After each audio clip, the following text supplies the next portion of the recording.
Once again, if you please.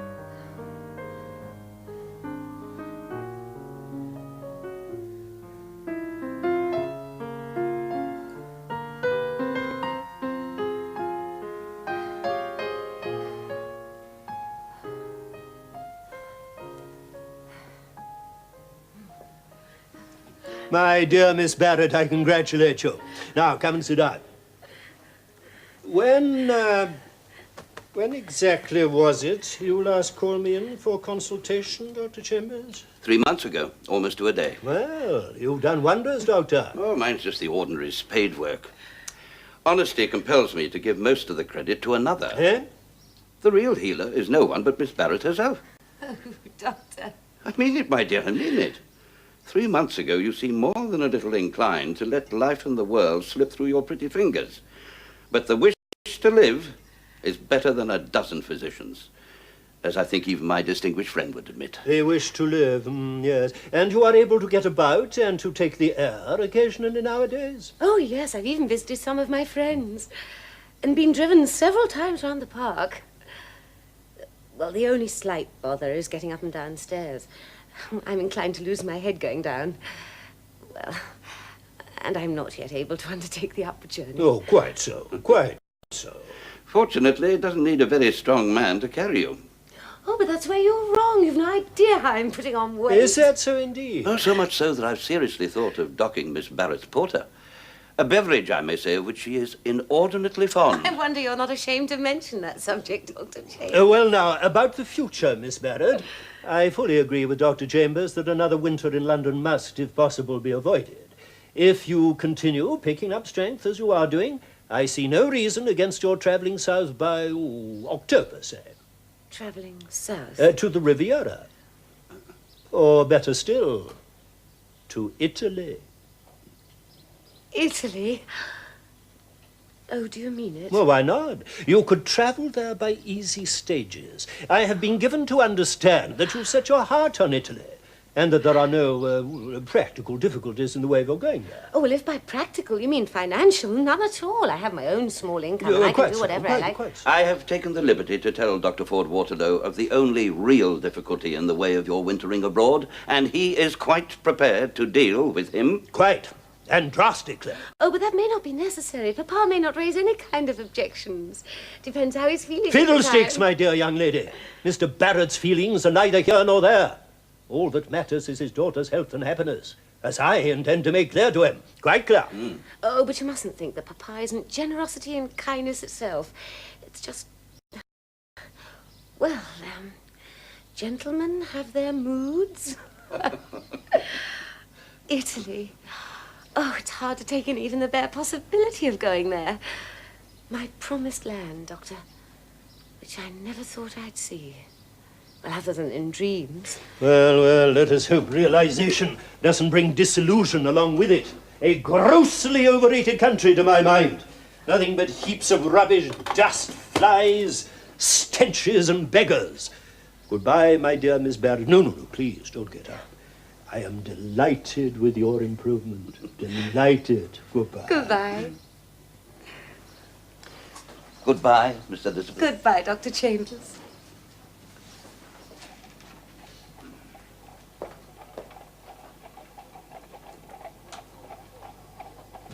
Italy. Italy. Italy. And you're coming too, Flushy dear.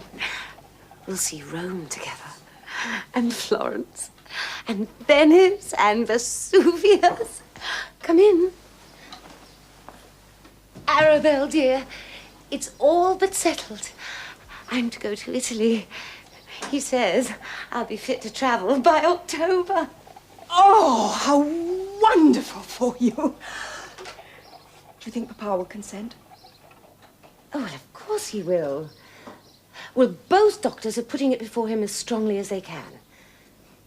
Well, surely he'd never have the heart to refuse me when he realizes all this Italian trip means to me. No, dear, no. Have you seen him this afternoon? Yes. And what was he like? Quite sunny. Call me Puss.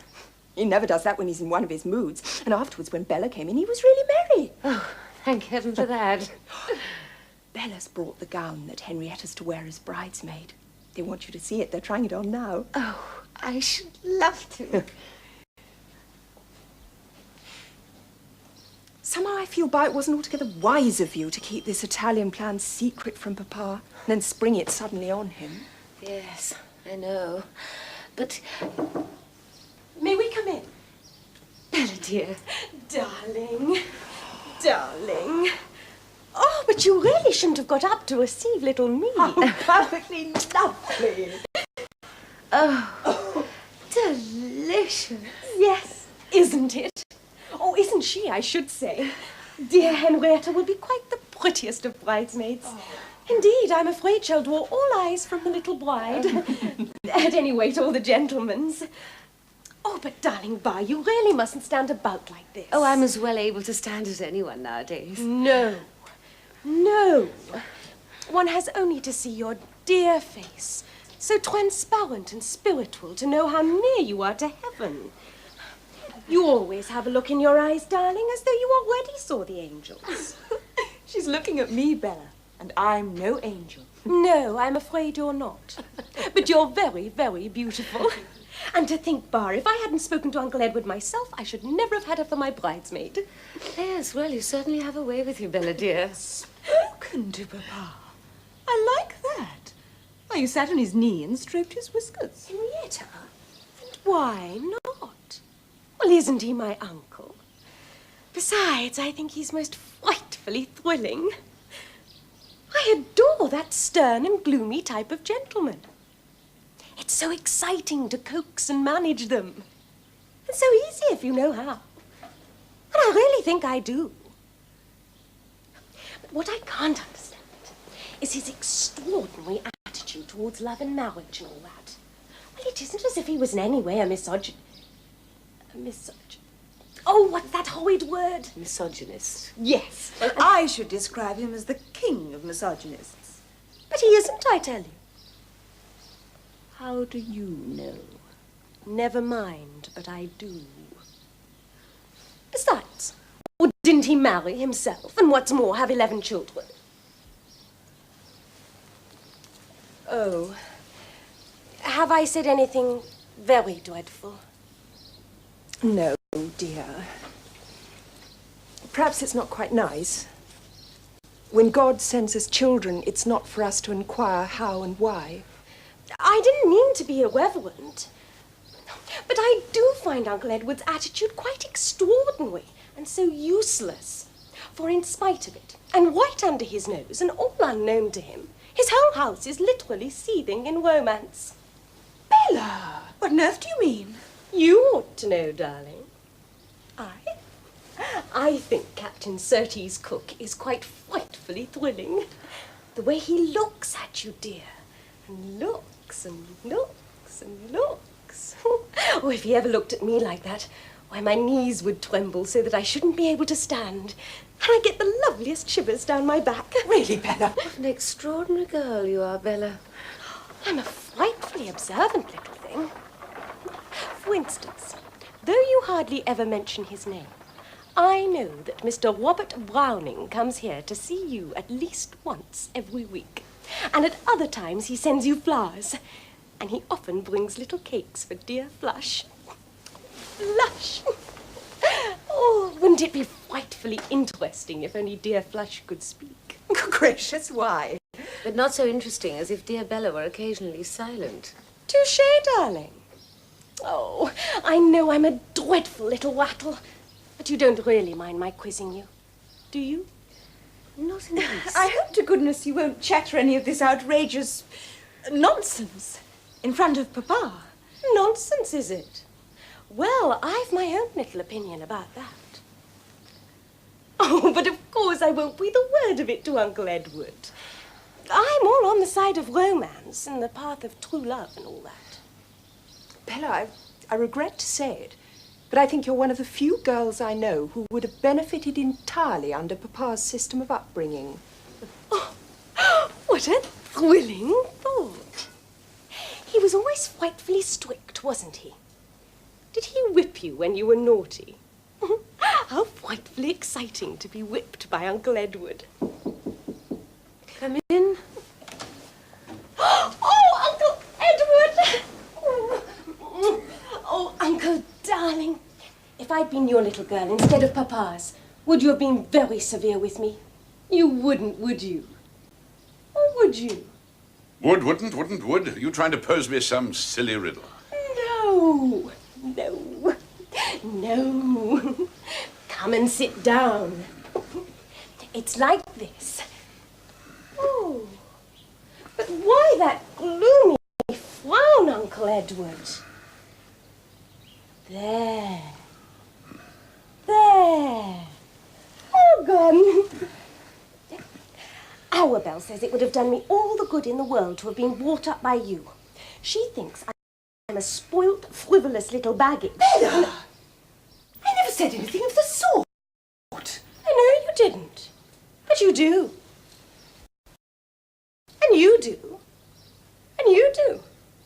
But you don't, Uncle Edward, do you? Really, Bella?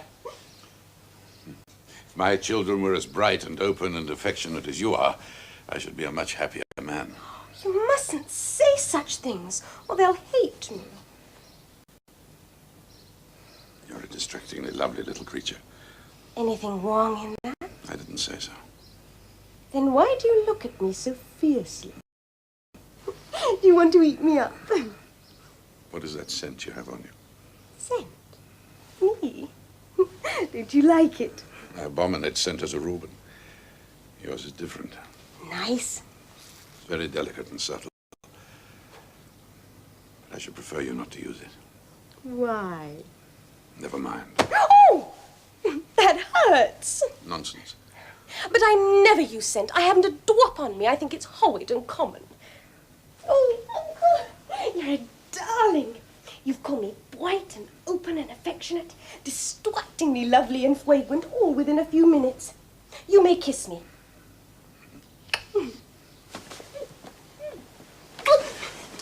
Run away now, child. I want to talk to Bar.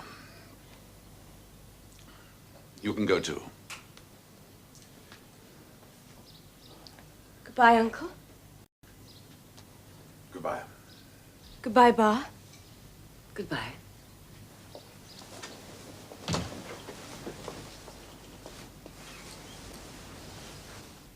When is the wedding? The wedding? Oh, Bella's. The 27th. Good. Less than a fortnight away. We're not likely to see much of her till then. And afterwards, I shall be living in the country for most of the year. But I thought you were so fond of her, Papa. Why not? Isn't she my niece? But she is a disturbing influence in the house. The way your brothers follow her with their eyes, especially Octavius. The room is still full of her. I shall be glad when she has gone. But I don't want to talk about Bella. Your doctors have just left me. Yes, Papa? Their report is excellent. Astonishing. I'm more than gratified. I am delighted. Of course, my poor child, it is unlikely you will ever be a normal woman. Even Chambers, optimistic fool though he is forced to admit that. By the way, who is this Dr. Ford Waterlow? Well, I've been told he's one of the cleverest physicians in London. Really? Well, he needs some amazing qualities to counterbalance his execrable manners. But even this medical phenomenon was unable to account for the sudden improvement in your health. Puts it down to Chambers' ministrations, which is, of course, arrant nonsense. Well, perhaps the wonderful weather we've been having has most to do with it. I always thrive in warmth and sunshine. Rubbish. Last summer was sweltering, and you were never worse than that. No, to my mind, there is only one we have to thank. Even though Ford Waterlow chose to sneer when I mentioned him. Him? I mean Almighty God.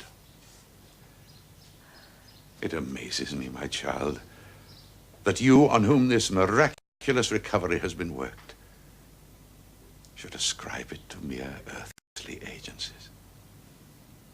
Have I not knelt here night after night and implored our loving Father to have compassion on his child? It amazes me. It grieves me unspeakably. That is all I have to say for the present. But, Papa, Well? Well, didn't Dr. Ford Waterlow speak to you about next winter? Dr. Ford Waterlow talked, if I may say, a great deal of nonsense. But, Papa... What is it? Well, didn't he tell you I should avoid spending next winter in England? Well? And that he thinks I shall be fit to travel to Italy by October. So? It's out at last. And how long has this precious plot been hatching, may I ask? Well, it's now several weeks since Dr. Chambers first mentioned Italy as a real possibility. I see. And do your brothers and sisters know anything of this delightful project? I believe I mentioned it to them. You believe you mentioned it to them? And Mr. Kenyon and Mr. Horn and the Headleys and that charlatan Browning? All your friends and relations, in short. You've discussed your plans with a lot of them, I suppose. But, Papa, what does it matter? Oh, no, not in the least. It matters nothing that I alone should be shut out of my favorite daughter's confidence. Treated like a cipher, ignored, insulted. Insulted? Grossly insulted. When Ford Waterlow sprung your carefully prepared mind on me, I quite naturally expressed my astonishment and displeasure, and he became extremely offensive. Believe me, Papa, my one reason for not worrying you with this Italian idea was the that fear that I might nip it in the bud at once. Exactly. I quite understand. Oh, but No, I beg you. Spare me your explanations and excuses. The whole miserable business is abundantly clear. I am cut to the heart that you, the only one of my children in whom I trusted implicitly, should be capable of such underhand conduct. No. If returning health must bring with it such a sad change in character, I shall be driven to wish that you were once again lying helpless on that sofa. There is nothing more to be said. Oh, but believe me, Papa, there is more to be said. And I must beg you to listen to me. How many years have I lain here? It's difficult to remember, as each year seemed like 10. And in all that time, I've had nothing to look forward to, nothing to hope for but death. Death? Yes, death. I was born with a large capacity for happiness. You remember me as a young child.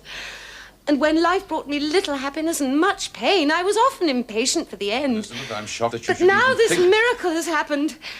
Day by day, I'm better able to take and enjoy such good things as everyone has a right to. Better able to meet my friends, to breathe the open air, to feel the sun, to see the flowers and trees growing under the sky. When Dr. Chambers first spoke to me of Italy, I put the idea from me. It seemed too impossibly wonderful. But as I grew stronger, it came over me like a revelation that Italy wasn't an impossibility after all. That nothing really stood in the way of my going. That I had every right to go. Right? Yes, every right. If I could get your consent. So I set about consulting my friends, meeting all obstacles, settling every detail, so as to have a perfectly prepared plan to put before you after the doctors had given you their opinion.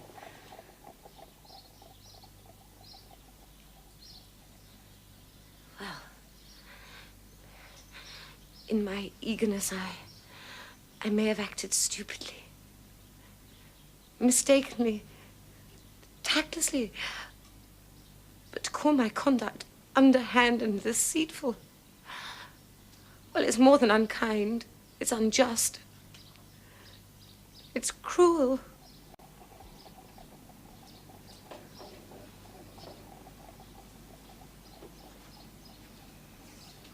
Self. No thought. No consideration for anyone but yourself. Or for anything but your pleasure. Oh, but Papa... Did it not once occur to you that during those long, dark months you proposed to enjoy yourself in Italy, your father would be left here utterly alone? Alone? Utterly alone. Your brothers and sisters might just as well be shadows for all the companionship they afford me. And you? Oh, my dear child. Don't think I haven't noticed that you too, now that you are stronger and no longer wholly dependent on me, are slowly drawing away from your father. It's not true. It is true. And in your heart you know that it is true. No. New life, new interests, new pleasures, new friends. And little by little I am being pushed into the background. I who used to be your whole world. I who love you. Who love you. Oh, Papa, No, I still love you. No. There is nothing more to be said.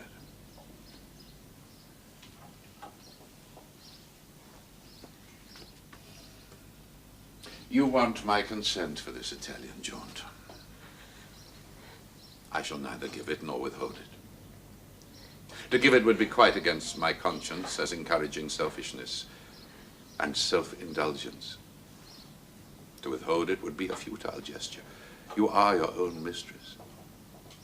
Even if I refuse to pay your expenses, you have ample means of your own to carry out your intentions. No. You are at liberty to do as you wish.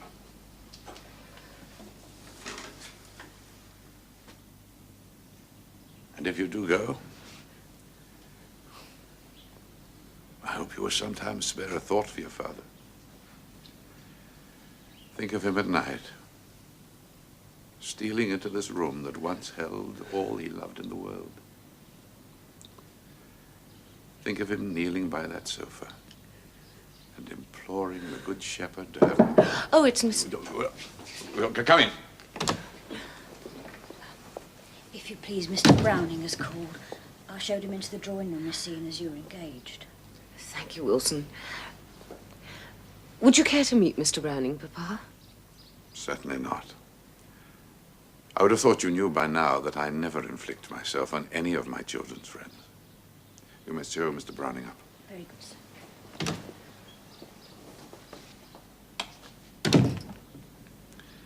Mr. Browning appears to consider this his second home. I have not seen him since last Wednesday. Indeed.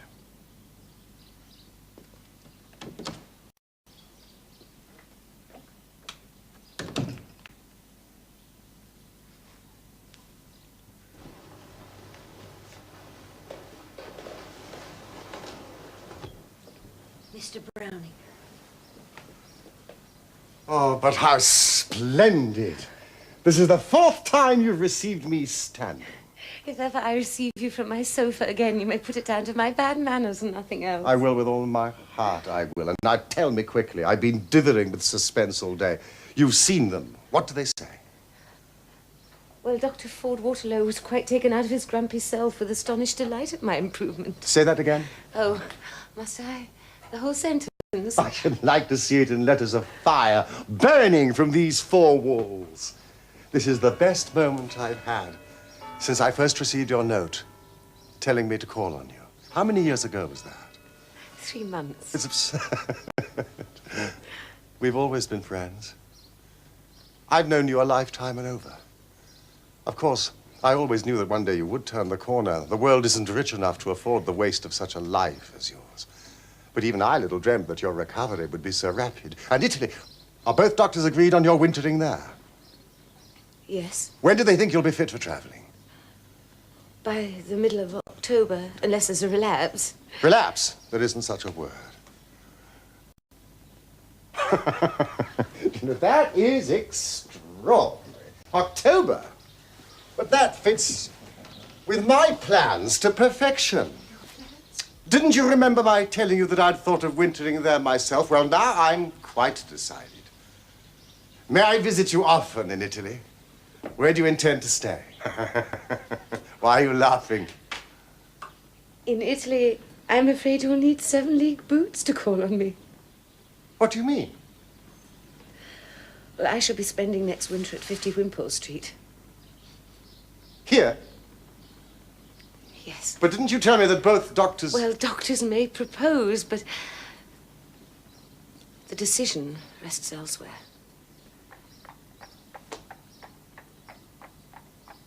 Your father? Yes. But didn't the doctors make it clear to him that this move of yours could mean all the difference between life and death? I believe Dr. Ford Waterlow spoke very forcibly. Then, in heaven's name... Oh, it's rather hard to explain to someone who doesn't know all the circumstances. You see, Papa is very devoted to me. Devoted? Is very devoted. And depends a lot on my companionship. He doesn't have many points of contact with my brothers and sisters. And if I were to be away for 6... Miss Barrett, may I speak plainly? Oh, do you think I should? I know, more or less, how you feel about this. But you don't quite understand. Well, how should you? Oh, very well. I'll say nothing.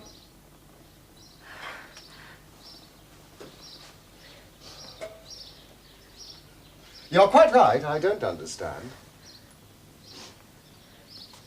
You tell me that he's devoted to you. Well, you see, I don't understand a devotion that demands favors as if they were rights, demands obedience, duty, love, devotion. Demands all, takes all, and gives nothing in return. I don't understand a devotion that spends itself in petty tyrannies and gross bullying. I don't understand a devotion that denies you any ray of light or glimpse of happiness and doesn't even stop at risking your life to gratify its colossal selfishness. Devotion.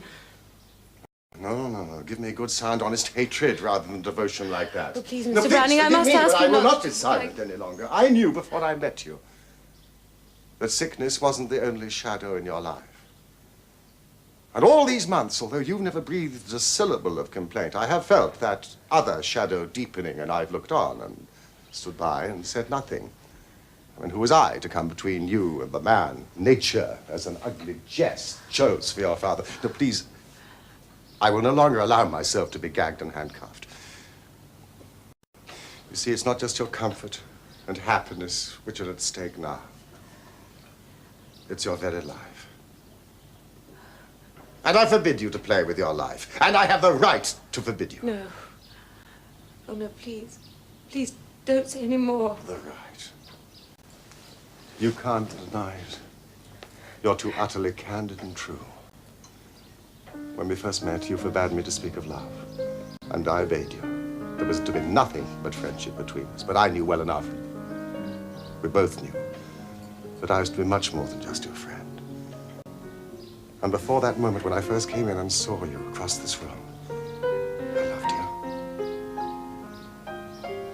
And I've gone on loving you. And I love you now more than words can tell. And I will love you to the end and beyond. You know that. You've always known. Yes. Yes, I've always known. Oh, for pity's sake, please leave me. No. Please. Please let me go. Leave me. I will never let you go. I shall never leave you. Elizabeth. Elizabeth. No, Robert. Oh, no. For mercy's sake. Elizabeth, my darling. My darling.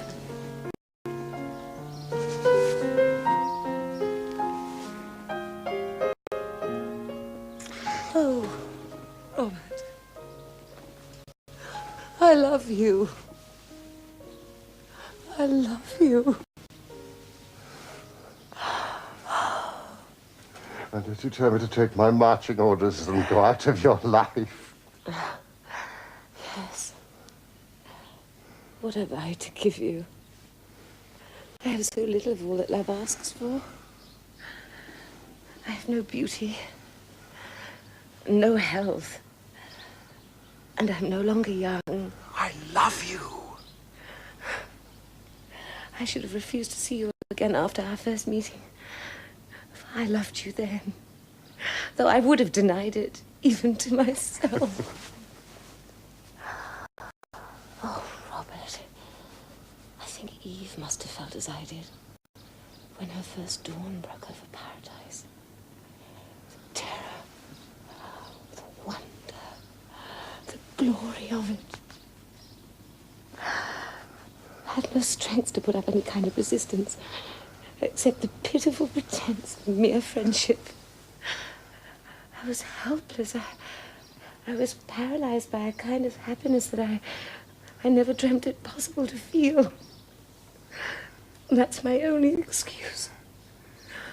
God knows I need one for not having sent you away from me at once. I love you. My life had reached its lowest ebb. I was worn out. Then you came. Oh, Robert, do you know what you have done for me? I could have laughed when Dr. Chambers said I'd healed myself by wanting to live, but he was right. Oh, he was right. But he little knew what lay behind his words. I wanted to live, eagerly, desperately, passionately, because life meant you. You. And the sight of your face, and the sound of your voice, and the touch of your hand, and oh, so much more than that. Because of you, the air once more was sweet to breathe, and all the world was good and green again. And with those words ringing in my ears, you ask me to turn my back and go.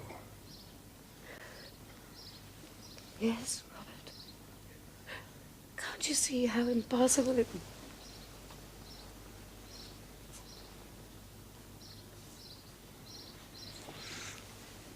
I love you, and I want you for my wife. I can't marry you.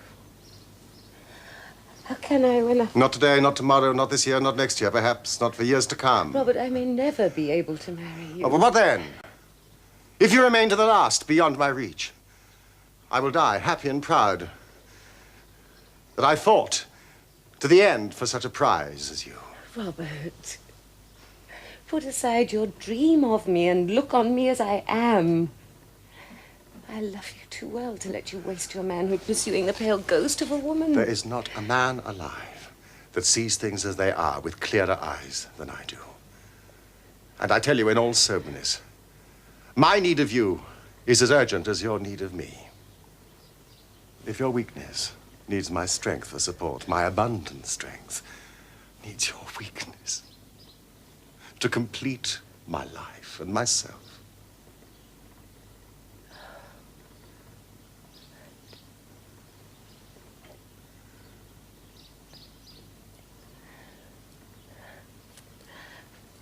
Robert, have you ever thought what your position would be like if you went on seeing me after today?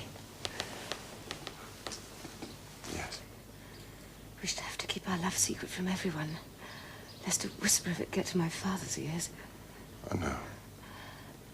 If he had the least suspicion that you were more than a friend, the door would be slammed in your face. My letters supervised and my life made unbearable.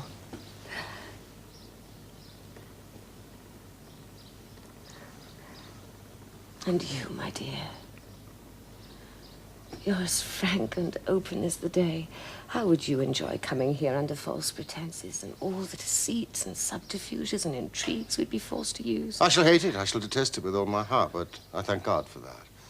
No, for it's splendid that I should undergo some discomfort for such a reward as you. The immortal garland was never run for without heat and dust. Immortal. Oh, Robert, fading, if not already faded. No. No, don't speak. Don't touch me. Robert, if we were to say goodbye to each other today, we would have nothing but beautiful memories to last to the end of our lives. We should be unhappy, but ours would be the unhappiness of those who've put love from them for the sake of love. There'd be no disillusion in it, or bitterness, or remorse. Is it you speaking? What do you mean? I don't know you. I thought yours was the courage that dared the uttermost, careless of defeat. Here's life.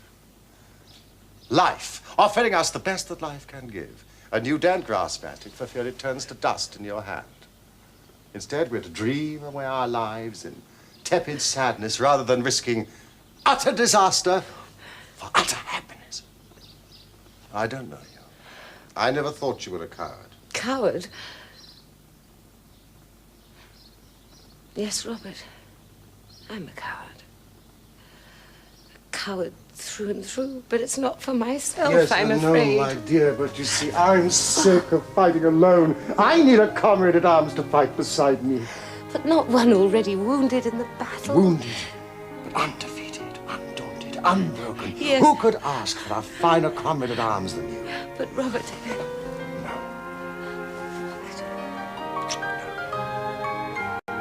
Robert...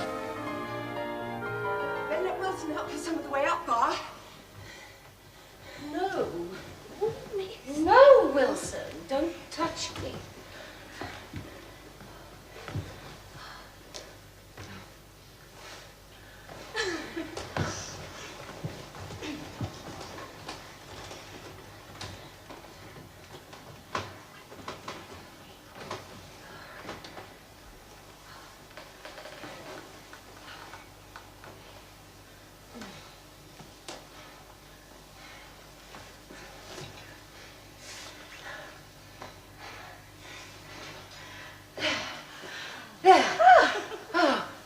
All the way up, without one pause or help of any kind. And I feel splendid. Just a little out of breath, that's all. Oh, no, I'm perfectly all right. Oh. There now. Oh, wasn't that a splendid triumph? Oh. And you know, Wilson, yes. I got out of the carriage and I walked, quite 2 miles in the park. Oh, you're me. Oh, really? Well, 1 mile then. Anyhow, that's all I'm going to tell Dr. Chambers. Oh, dear. Flushes muddied your gown disgracefully. What a filthy state you're in, Flushy dear.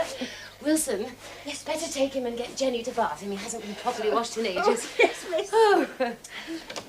Thank you, miss. Oh, the post has come. Could you pass me those letters, dear?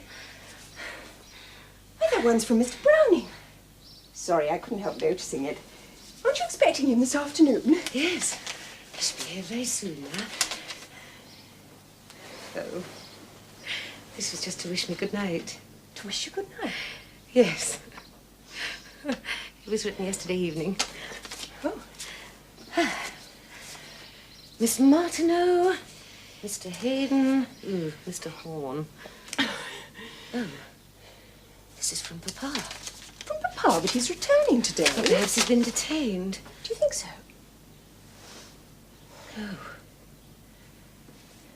Oh, Arabelle. What is it, dear? We're leaving. Leaving? Yes, leaving this house, leaving London. Listen. May I come in, Bob? Don't speak of this yet. Come in. Oh, Bar, you must see him at once. You positively must. Him? He's in his full regimentals. He's just been to St. James's to receive or something, his agency or whatever you call it, from Queen Victoria herself. Oh. He's glorious, he's wonderful. May I bring him up here for you to look at? Well... Oh, Papa need never know. But do let me. You haven't seen him yet. It's high time you met, and you couldn't see him to better advantage than now. I'm talking of Captain Cook, you know. Oh, yes, so I gathered, dear. Well, I can't see him just now. I'm expecting Mr. Browning any minute. Oh, then of course it's quite impossible. I'll tell you what, though. I'll try to keep him here until Mr. Browning goes. I don't think he'll mind. You can keep your poet here as long as you like. Yes, she better make the most of her soldier while she can, poor dear. Tell me quickly. He writes from Dorking. This is to let you know that we shall be leaving London on Monday the 22nd of this month. I've taken a furnished house at Bookham in Surrey. Whether we shall eventually make it our permanent home, I have not yet decided. At any rate, we shall spend the winter there. You will benefit by the country air and the complete seclusion of your new surroundings. I've felt for some time now that your present feverishly restless mode of life in London will, if continued, affect you harmfully, both physically and morally. I'm writing this letter so that you may inform your brothers and sisters of my decision and tell them that I decline absolutely to discuss it when I return home tomorrow. That's today. 22nd? That gives us barely a fortnight longer here. My feverishly restless mode of life. A few drives. A few calls on my friends, a few visitors. I wonder he doesn't describe me as a recklessly dissipated woman. He made my going to Italy impossible. And now I'm to be cut off from any little pleasures I've begun to find here. Oh, I know. I understand. Very sorry for you. Change won't hit me so hardly. My only ties in London are my mission work and my district visiting, but you and Henrietta... Well? Bar.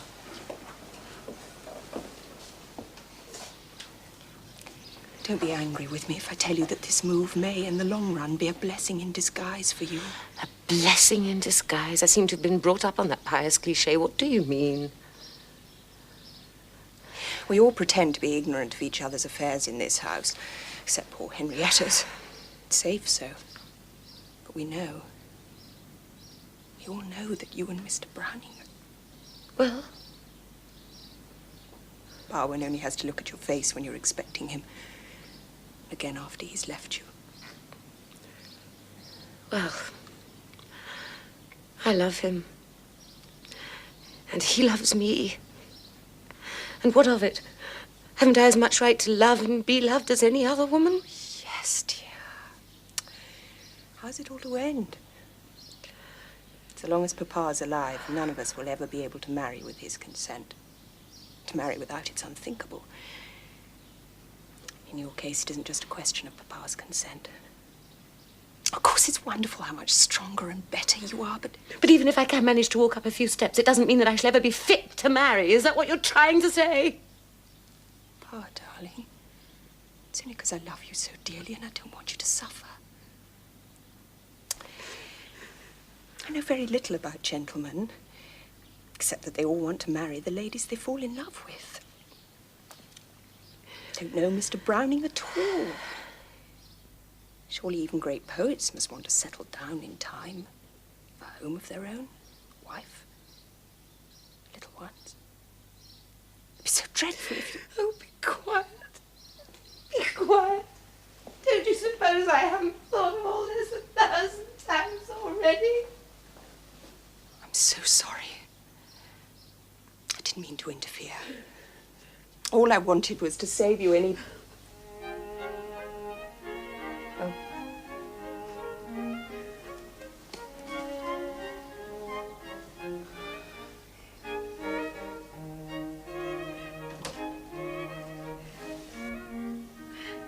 Mr. Browning's just crossed.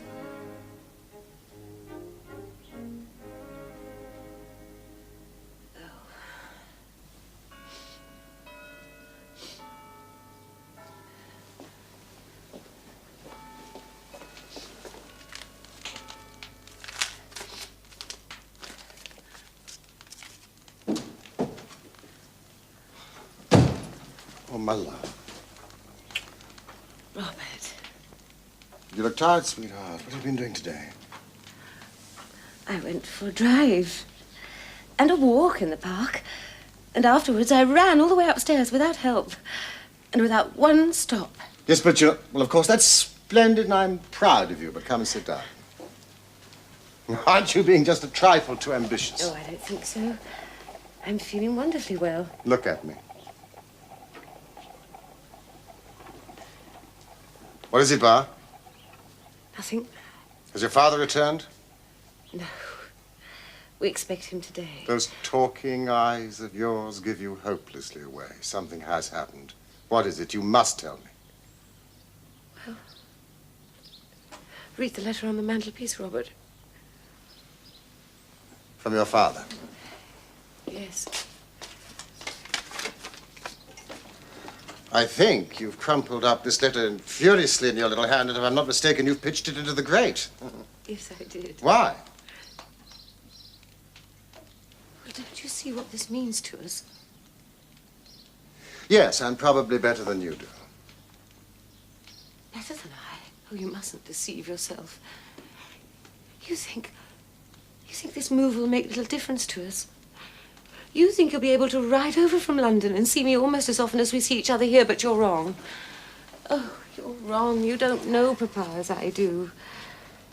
He's grown jealous of my life here, my pleasures, my friends. Slowly and surely I'm to be parted from them. Yes, this precious letter means all that, and a great deal more besides, which as yet you haven't been able to grasp. A great deal more? Yes, it means that you'll be in Italy before the end of the month. Italy? Yes, and with me. Robert. We must be married at once. Do you know what you're saying? Yes, and I'll repeat it. We must be married at once. Now, No. listen to me, my darling. No, don't speak. Don't touch me. What you're saying is madness. I can't marry you. I can never marry you. You'll marry me if I have to carry you out of this house and up to the altar. Do you seriously think that I'm going to allow myself to be elbowed out of your life now? Just to satisfy the selfish jealousy of a man that I no longer believe to be sane. You should know me better by this time. Robert, it's not just Papa who stands between us, it's I. But... We mustn't deceive ourselves. However much stronger I may become, I shall always remain an invalid. You say that you want me, sick or well, and it's wonderful of you to say that, and I know you believe it, but Robert, I'm not generous enough. I'm too proud, if you like, to accept what I feel through and through in spite of anything you say to be a sacrifice of your life and your manhood. As your wife, I would be haunted day and night by thoughts of all the glorious things you would have enjoyed but for me. Freedom, ease, adventure, and passionate love I could never satisfy.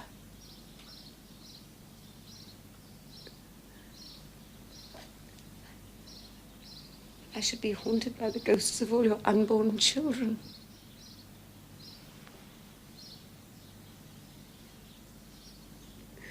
When I read that letter, my world seemed to fall to pieces, but I thank God that it came while we are still free and had the strength to shake hands and say goodbye. Now, on the whole, I think this is our best planned campaign. The family leave here on the 22nd of September. That gives us barely a fortnight in which to get everything done. Now, last week you told us Mr. Headley was planning to take your sisters for a picnic in Richmond Park on Saturday, so the house will be conveniently empty. We must meet at Marylebone Church in the morning and be married quietly. I'll see about a license at once and interview the vicar. Now, of course, it would be madness for you to travel from England on the same day. You must have some rest before the journey. So directly after we are married, I think it's best that you return here and take things very quietly for a day or two.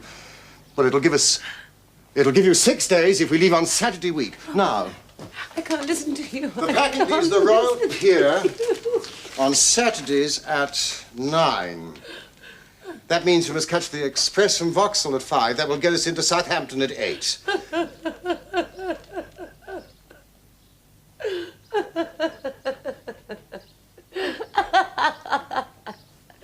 And I always believed Papa to be the most overbearing man in the world. And yet you've known me for some time now. But, Robert, I mustn't give way. I mustn't, I daren't. No, my darling, now listen to me. There's something that we must discuss of great importance, which we must get settled. You cannot possibly travel without a maid. Now, Wilson must have some idea of our relations. You say she's entirely devoted to you, but do you think she'll be willing to come abroad with us? Robert, have you ever thought my strength may break down on the journey? Yes. Suppose I were to die on your hands. Are you afraid, Bar? Afraid? You know I'm not afraid. You know I would rather die with you beside me than live 100 lives without you. But how would you feel if I were to die like that? And what would the world say of you? I should be branded as little better than a murderer. What I should feel, I leave you to imagine. And yet you want me to come with you? Yes. I'm prepared to risk your life, and much more than mine, to get you out of this dreadful house and into the sunshine, and have you for my wife. You love me? Like that? Yes, I love you like that.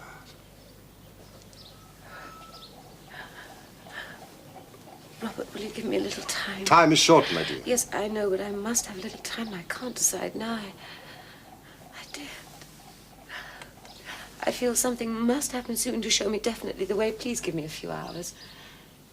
Before I sleep tonight, I'll write and tell you my decision. Please, Robert. You promised me that. I promise. Very well. Thank you.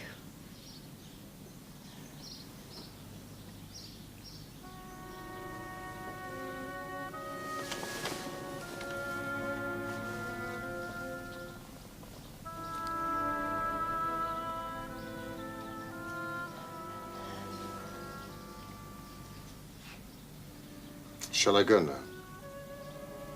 Yes, please.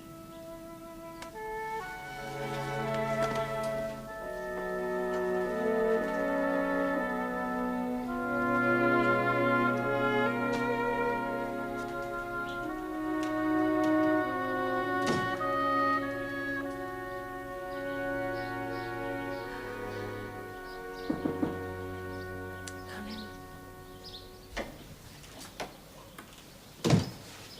I saw Mr. Browning going downstairs. May I bring him in? In? He's standing on the landing outside. Oh, wake up, Bar. I'm talking of Surtees. Oh, yes, of course. Oh, but won't some other time do just as well? No, no, no. I told you he's in uniform. Oh, you promised, Bar. Very well, dear.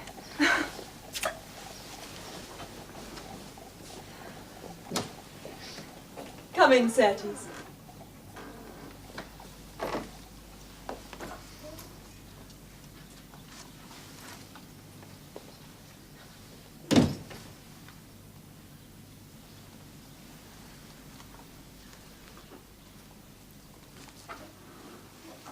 Captain Surtees' cook, Bar.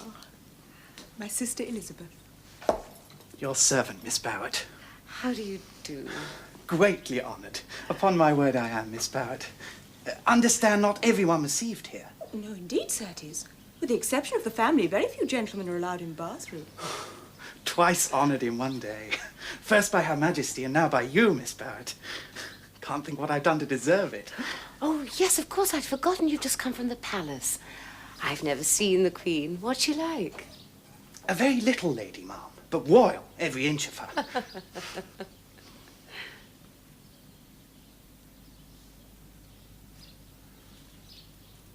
Surtees, you haven't got your sword on. Oh, not etiquette, as I told you, to wear it indoors.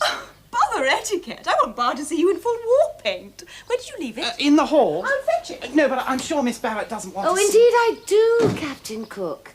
I don't think I've ever seen an officer in full war paint before, except at reviews and ceremonies, and that was years ago. Indeed.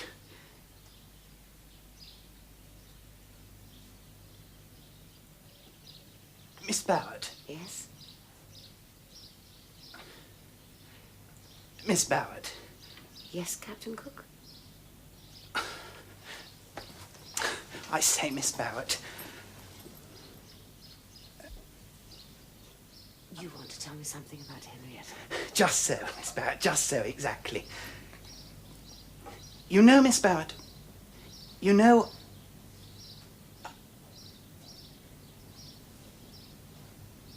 Yes.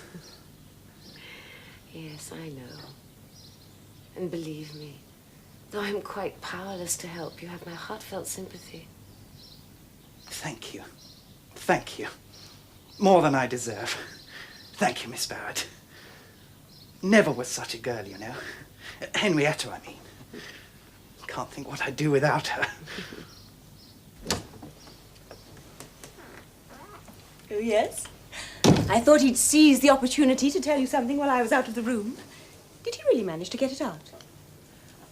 Well, perhaps not quite. Did you, Captain Cook? Well, you know. Still like most ladies. Quick on the uptake. Yes, yes, I understood. Oh, my dear, I wish there was something I could do to help you. Well, you can't. Favourite daughter though you are, nobody can. Surtees wants to ask for my hand and all that. Quite like the conventional suitor. I can't get it into his poor head that such things are simply not possible at 50 Wimpole Street. Oh, believe me, Captain Cook, it would be more than useless. You would be peremptorily ordered out of the house. I don't know what would happen to Henrietta. Quite aware that I'm not much of a match, Miss Barrett. Poor man, you know. Little else than my pay. Still quite respectable and all that. Decent family and all that. Should be more than willing, if necessary, to give up soldiering and take to some money-making business. And a fine mess you'd make of it, my poor dear. Captain Cook, if you came here courting with a pedigree of lineal descent from some seigneury in the moon in the one hand, and a ticket of good behaviour from the nearest independent chapel in the other, Papa would still show you the door. Now do you understand? I can't say I do. Well, anyhow, you're not to speak to Papa. And I forbid you to give up soldiering. Now that I've seen you in your glory, do you suppose I should take you without your uniform? Get up. I want to buckle on your sword. Oh, I say. Bar thinks poets are the flower of manhood. A certain poet at any rate. I mean to show her she's mistaken. Oh, I say you got it wrong. The sword hangs from the left hip, you know. Oh, why? Well, Papa! You're home earlier than I expected, Papa. I don't think I have the privilege of this gentleman's acquaintance. Captain Cook, may I introduce my father? Papa? Captain Surtees Cook. your servant, sir.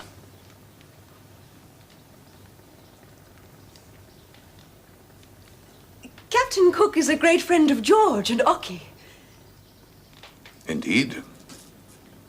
My sons are very rarely at home at this time of the day.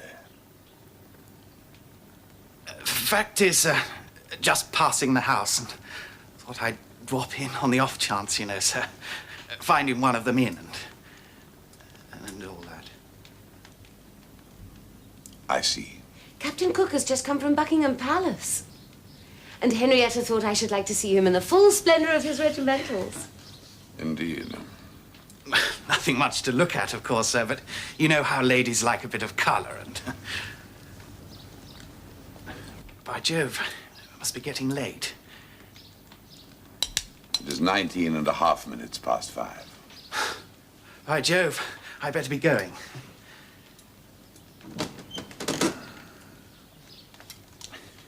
Goodbye, Miss Barrett. Goodbye, Captain Cook. Goodbye, Miss Henrietta. I'll see you out.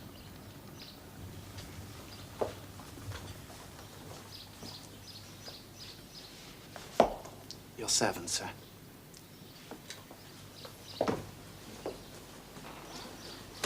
I'm seeing Captain Cook to the door. The servant will attend to that.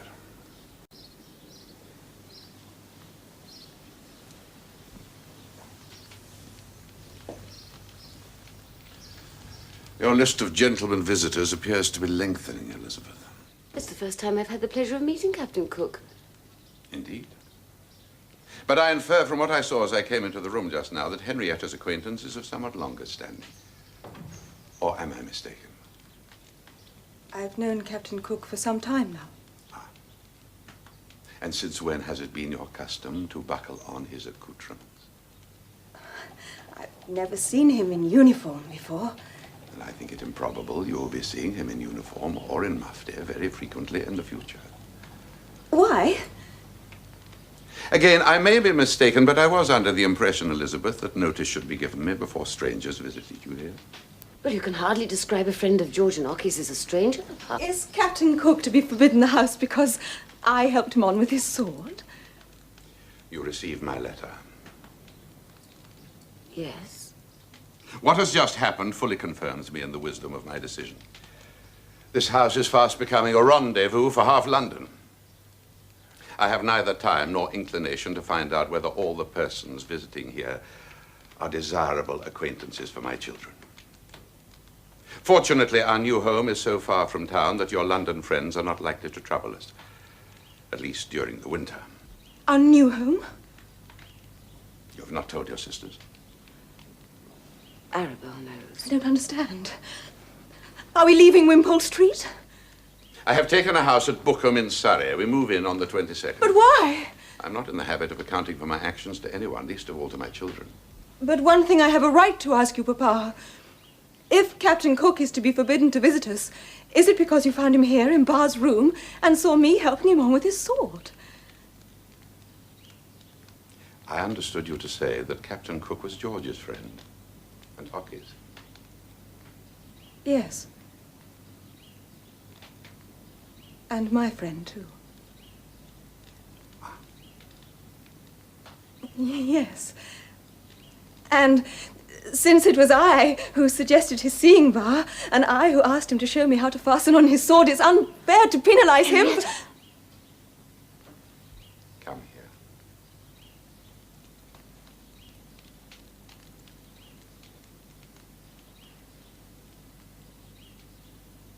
Yes, Papa.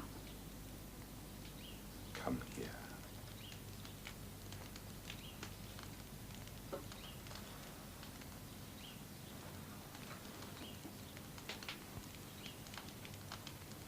What is this fellow to you? I told you he's a friend of ours. What is he to you? Friend? Is that all? Yes. You liar! Oh, let me go! What is this man to you? Answer me! Answer me! Answer me! Answer me! Stop him, Papa! Let her go! I won't stand this! Let her go at once! You of this filthiness! Yes, I've known for some time that Henrietta loved Captain Cook, and I've given her all my sympathy. You dare to tell me that? And I would have given her my help if I'd had it to give. I will deal with you later. Get up. Oh, Papa, please, listen to me, please. I'm not a bad girl, I swear to you, I'm not. I know I've deceived you, and I'm sorry. And I couldn't help it. I love him. We love each other, and if you'd known you'd have turned him from the house, won't you understand?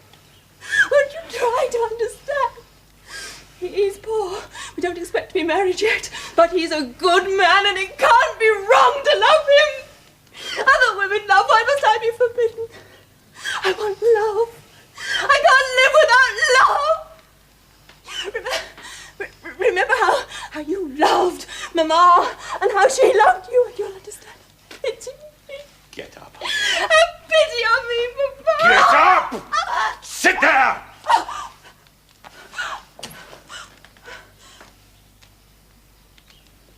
How long has this been going on?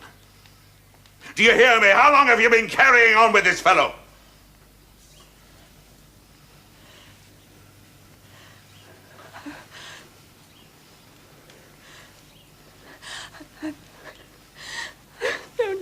Known him a little. Over a year. And you have been with him often? Yes. Alone? Yes. Where?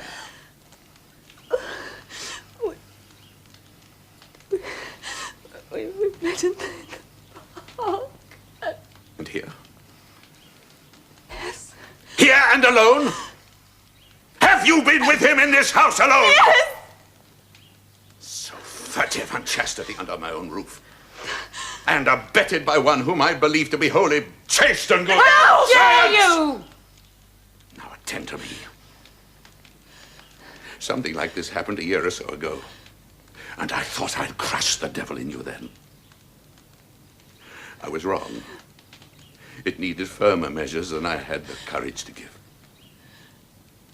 So, unless you give me your solemn word, neither to see nor to have any communication with this man again, you will leave my house at once as you are, with nothing more than the clothes you have on you. In which case, you shall be your own mistress, and you can go to perdition any way you please. But of one thing you may be certain. Once outside my doors, you will never again be permitted entry under any pretext whatsoever, so long as I may live. I think you know by now, I'm not in the habit of making idle threats. And I never go back on my word. So, you have your choice. Take it.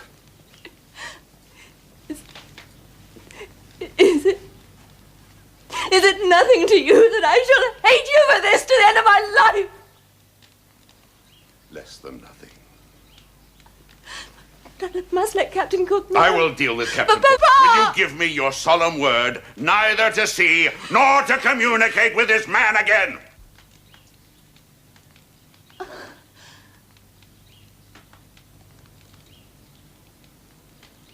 have no choice.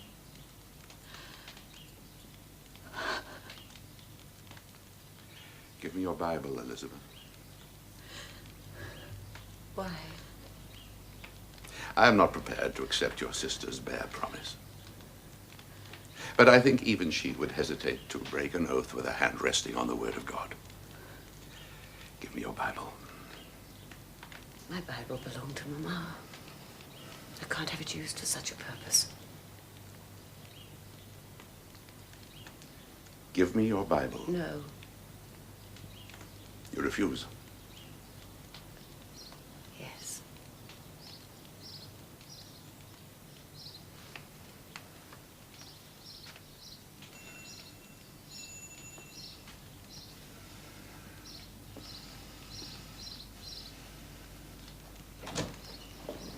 I want you to go to my bedroom and fetch me my Bible. Your hands clean. My hands? Are they clean?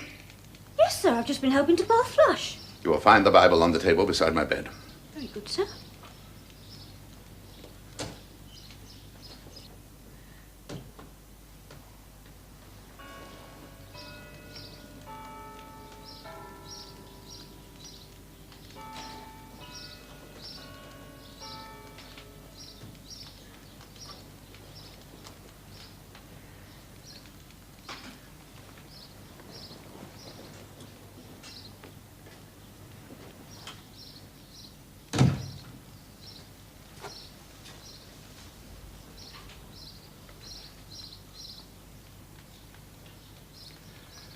Come here.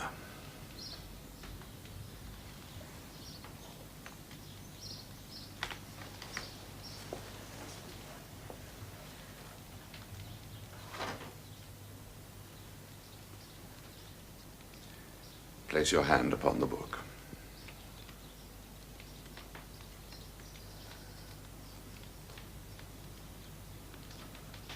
Repeat after me. I do give my solemn word neither to see nor to have any communication with Captain Cook again. I do give my solemn word neither to see nor to have any communication with Captain Cook again. You will now go to your room, and you will remain there until I give you permission to leave it.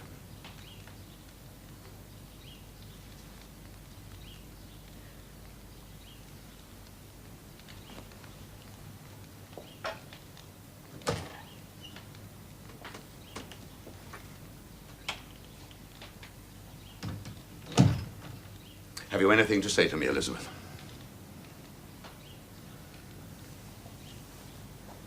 No, Papa.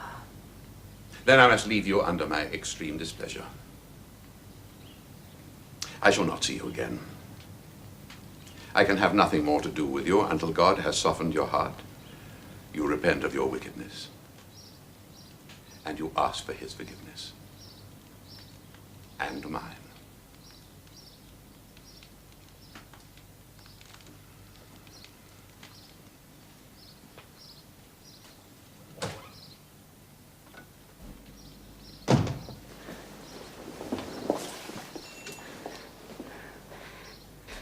Shut the door, please. Wilson, are you my friend? Your friend, miss? Yes, my friend. I'm in dire need of friendship and help at the moment. I don't understand, miss. I'm that fond of you. I'd do anything to help you. You would? Yes. Then I know I can trust you. Well, yes, indeed, miss, but... Wilson, next Saturday, I'm to marry Mr. Brown. Marry? Shh! Of course, nobody here knows. And nobody must know. Lord, I should just think not indeed, miss. We're to be married secretly at Marylebone Church. Will you come with me?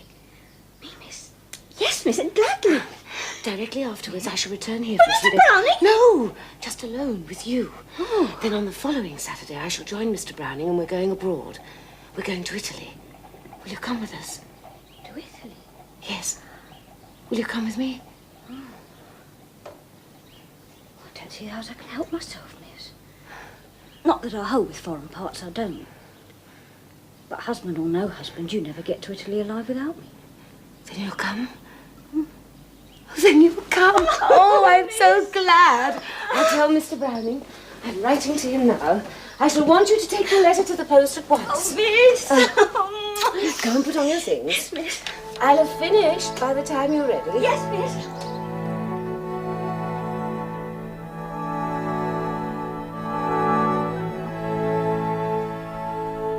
Oh, I wish it were time to go. This waiting is killing me. Have you finished writing your letters, miss? Yes, yes, oh yes. I've written to them all to tell them what I've done and to wish them goodbye. Well, I've just been reading my letter to Mr. Barrett, hoping that there was something I could add, something, anything. But I can't think. I can't think. Least said soonest mended, miss.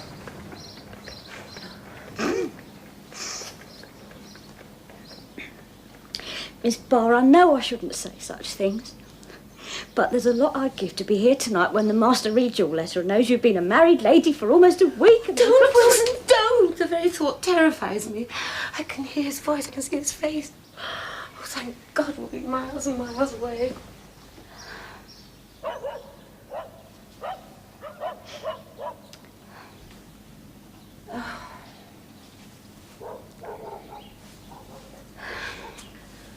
An hour and 20 minutes still.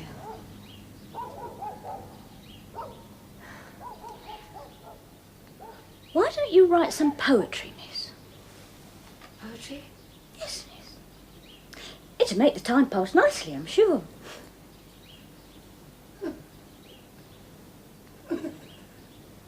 I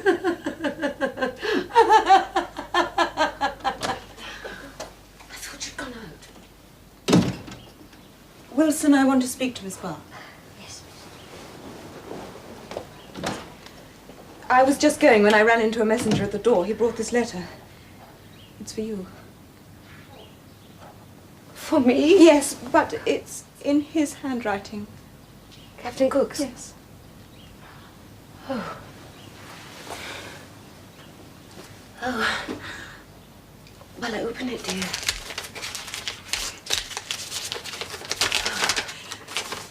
Dear Miss Barrett, I know I am doing very wrong in drawing you once again into my and Henrietta's affairs, but the matter is so urgent I'm sure you will forgive me. My regiment has been ordered to Somerset at short notice, and I must positively see Henrietta before I go. If I wrote to her direct, my letter would certainly be read by Mr. Barrett. I understand he opens all her correspondence, hence my trespass on your kindness. Will you please give Henrietta the enclosed letter, and believe me your grateful and obedient servant, Surtees Cook.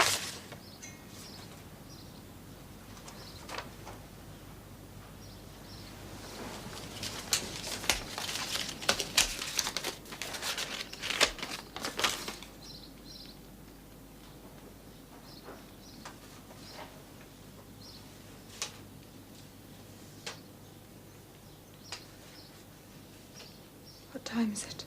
2:15. You remember Papa threatened to throw me out of the house unless I swore on the Bible never to write to or see Surtees. Yes. Well, I'm going to break that Bible oath today. Are you, dear? Yes. And I shall glory in breaking it. Surtees says he'll be at never mind where, between 4 and 6, the only free time he has every day until he leaves on Wednesday. We shall be gone from here on Monday, so I must meet him either today or tomorrow. I shall meet him both days. And if Papa asks me where I have been, I shall go out of my way to lie to him as often and as grossly as I can. I see. Why are you telling me all this? Because I want you to call me a wicked, deceitful, perjured, loose woman so that I can fling the words back in your face. Oh, darling, forgive me. I'm not myself. I'm all love and hate, and I don't know which is the worst torture. Oh, my dear, my dear. You think I don't understand, but I do. Oh, I do. And I feel for you and pity you with all my heart. But I can do nothing to help you. I daren't even advise you. But never lose hope. Never lose courage. Never! Oh, Miss Barr. Is it, Lizzie? The master missus just come in. Just this minute. He must have heard. Someone must have told him. Barr, what on earth's the matter? Nothing. It's just that I haven't seen Papa for 10 days, ever since, well, you remember, and scenes of forgiveness are always trying my hat and coat. I don't believe that's all, Barr. You're as white as a sheet. Barr, is there anything I can do to help? No, don't speak. Don't ask me anything. You know nothing. You understand nothing. Oh. These rugs! Come in.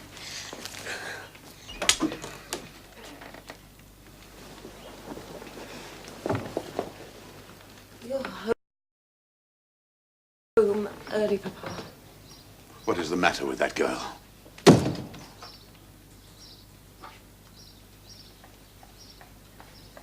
Where have you been? Nowhere. Where are you going? To tea with Aunt Hedley. Is that the truth? Yes. You remember your oath? Yes. Have you kept it? Yes. Are you going to keep it? Yes. I want to talk to your sister. You can go.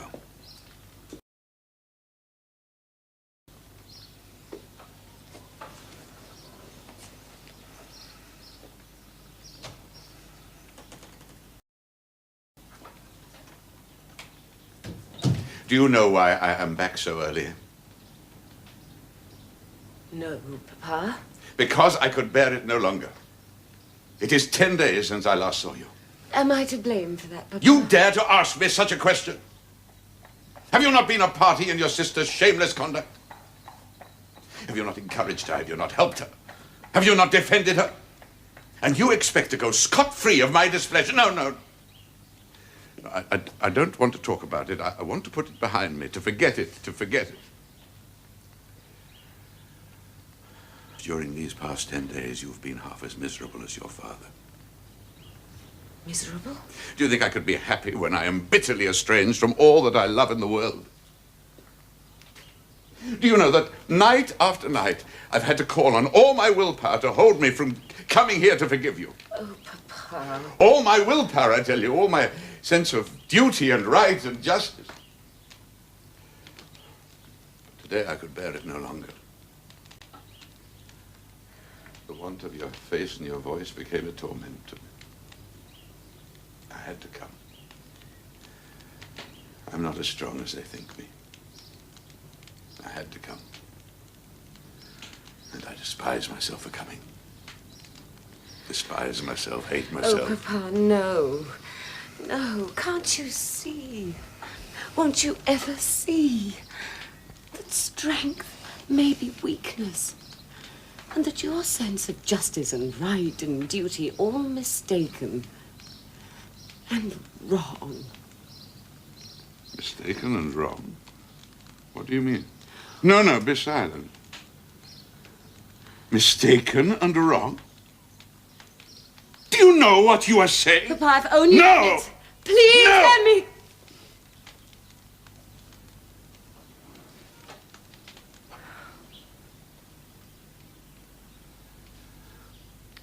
If there were even a vestige of truth in what you say, my whole life would be a hideous mockery. For always, through all misfortunes and miseries, I've been upheld by knowing beyond a doubt what was right, and doing it unflinchingly, however bitter the consequences. And bitter they have been. How bitter, only God knows.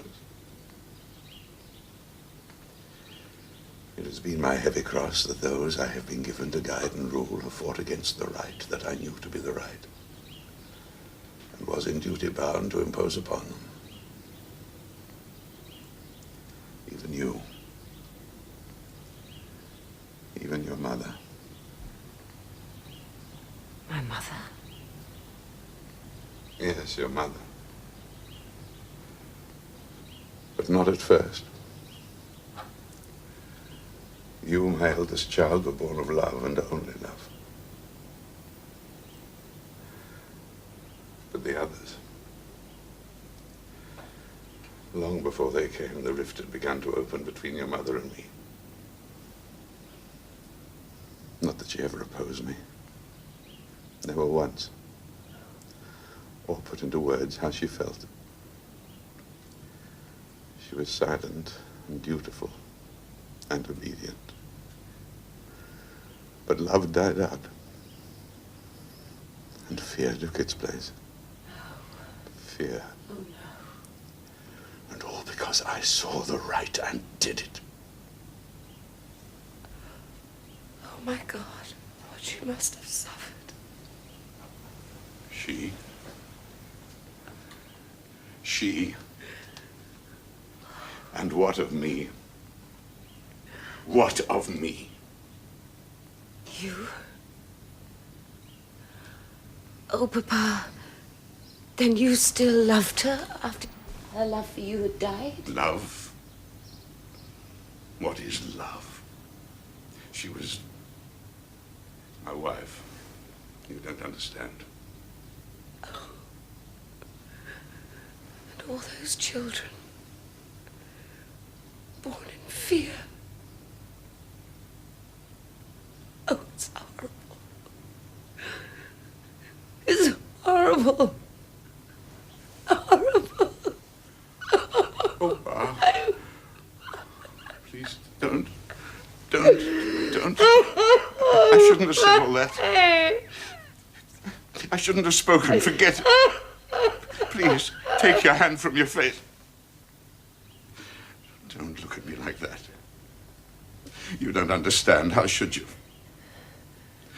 What should you know of the brutal tyranny of passion? And how even the strongest and best of men are driven by it to hell? Would you have abetted your sister in her... Henrietta's love. How dare you speak of it in the same breath? Her love, you ignorant little fool! What do you know of love? The lust of the eye, the lowest urge of the body. No, I won't listen to you. I won't listen to you. I won't listen to you.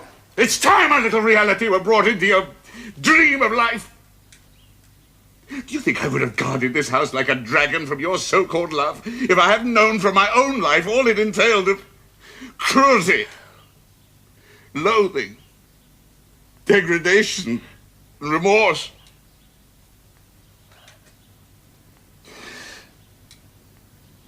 With the help of God, and through years of tormenting passion,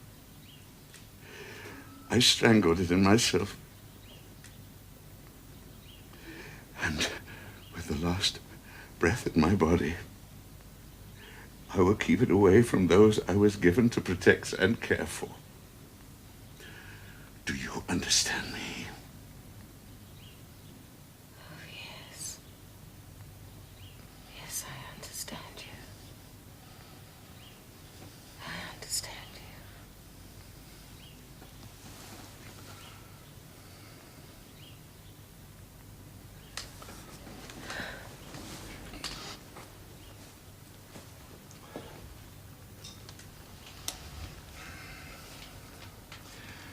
This has been a hateful necessity. I had to speak plainly, lest your very innocence should smirch the purity I am utterly resolved to maintain in my home. And because I feel that you acted in innocence and ignorance, I forgive you freely, my child. Let us turn over this ugly page and forget what was on it.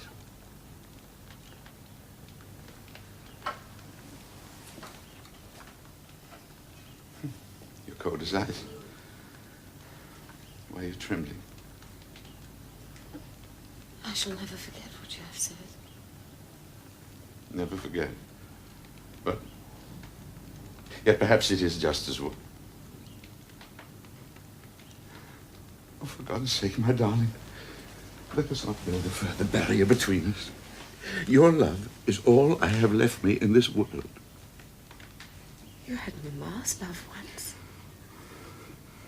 You could have had the love of all your children. Oh, yes, if I'd played the coward's part and taken the easy way and shirked my responsibility, I would sooner be hated by the whole world than gain love like that.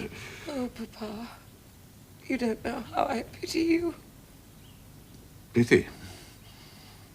I don't want your pity. But if ever I should lose you or your love... Oh, my darling, next week we shall have left this house, and I hope never to return here. I've grown to loathe it. In our new home we can draw closer together again. Nothing and no one can come between us. Oh, my darling. Oh, my child. You want to make me happy. The only happiness I shall ever know is yours to give and take. You must look up to me and depend on me and lean on me. We must share all your thoughts, your hopes, your fears, your prayers. I want all your heart and all your soul. I can't bear it. I can't bear it anymore. Let me go. Papa, please let me go.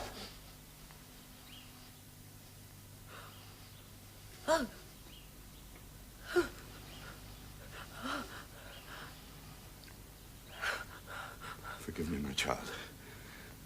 I've said too much. I was carried away. I shall leave you now. Yes. Yes, please leave me. Will I see you again tonight? No. No, not tonight. I shall pray for you. Pray for me. Yes. Yes. Pray for me tonight if you will.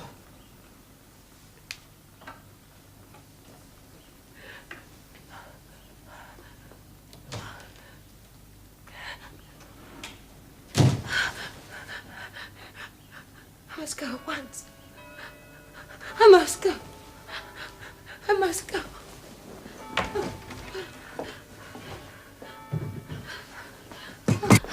He's gone to the study. We must go.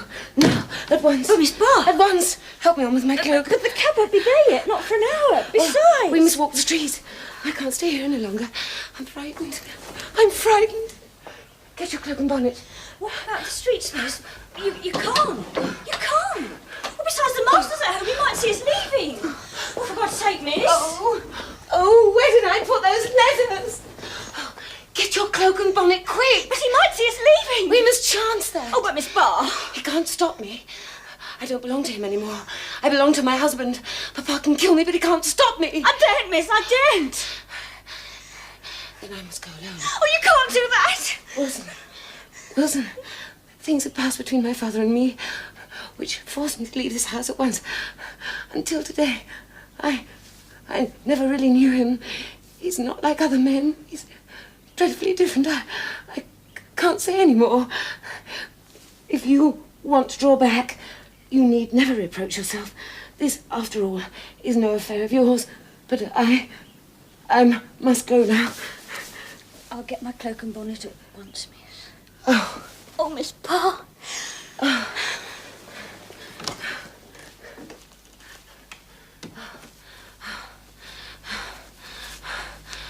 Flushy.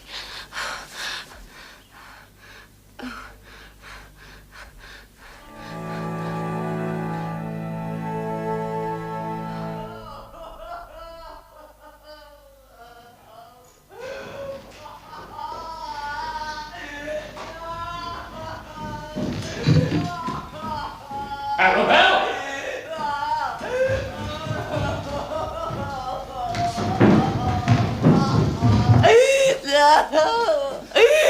For God's sake! Arabelle!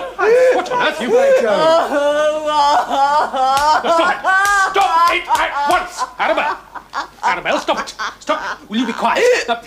Well, fetch some water, somebody! Arabelle, be quiet! Yes. Now, shh! Come on, what's the matter? Is Bar ill? Arabelle! She's married! What does she mean? Where is Bar? He's Married? She's mad. Arabelle, what do you mean? Arabelle. Now, pull yourself together at once.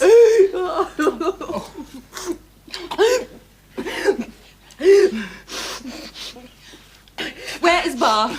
Tell me. Where is Bar?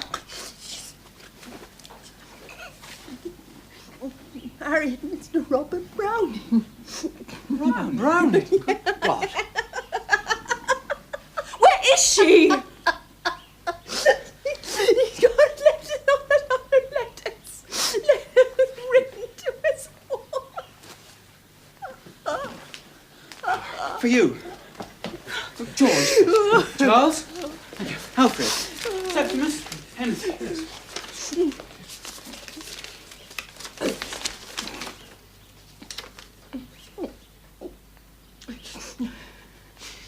Well,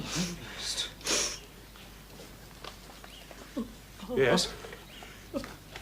She was married last Saturday. And this letter is for Papa. Is he in? Yeah, he's dressing for dinner. What's to be done? Someone must give him Bar's letter. Let me. I should love to. What is the meaning of this? Who is making that hideous noise just now? Why are you gentlemen half-dressed? Where is Elizabeth? Do you hear me? Where is your sister?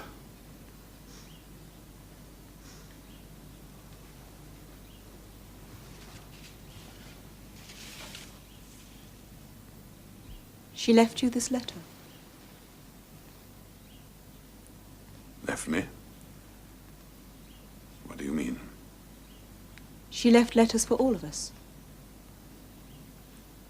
This is yours.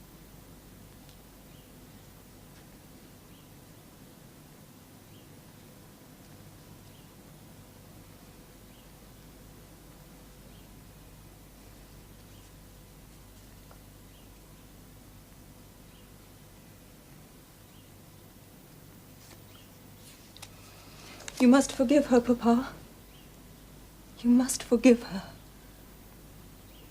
Not for her sake, but for yours. I thought I hated you, but I don't. I pity you. And if you've any pity for yourself, you will forgive her.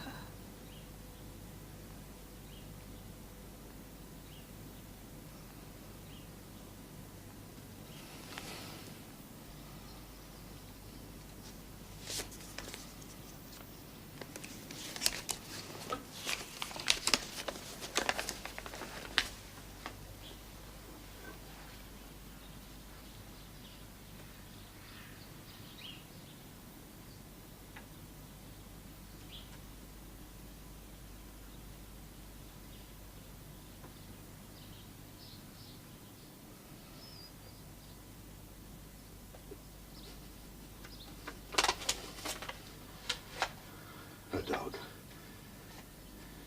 Yes, I'll have a dog. Octavius. Sir? Her dog must be destroyed at once. You'll take it to the vet tonight. You understand me? tonight. You understand me? I really don't see what the poor little beast... Do you understand me? In her letter to me, Bar writes that she has taken Flush with her.